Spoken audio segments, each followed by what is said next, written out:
Hyderabad series এবারকার মতো শেষ, মানে শ্যুট শেষ। সিরিজটা আসতে ধরুন 1-2 সপ্তাহ মতো সময় লাগবে, এডিট করতে একটু ঠিকঠাকভাবে গাঁথতে সাজাতে সময় লাগবে। আসলে যত কিছু আমরা শ্যুট করে ফেলেছি এই 3 দিনে আপনাদের সাজেশানে, আমাদের টিমের বোধ বুদ্ধিতে যেটুকু আছে সেটাকে সাজাতে দুটো এপিসোডে একটু সময় লাগবে।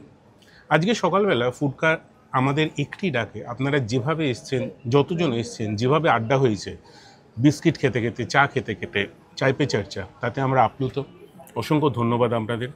যেটা বলার কথা, আজকে সন্ধ্যে 7টার সময় রেগুলার ফুডকা সিরিজের বাইরে আমরা একটা নতুন যে প্রজেক্ট করছি না, unsung heroes with ফুডকা, Swastik Mukherjee, অনিন্দ সেনগুপ্তর সঙ্গে, সেই এপিসোডটা রিলিজ করছে সন্ধ্যে 7টায় ইউটিউব চ্যানেলে।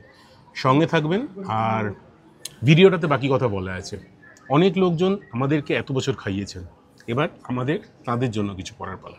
দেখা হচ্ছে আজকে সন্ধ্যে 7টায়। ফ্লাইট একটু ডিলের আছে, ছাড়বে।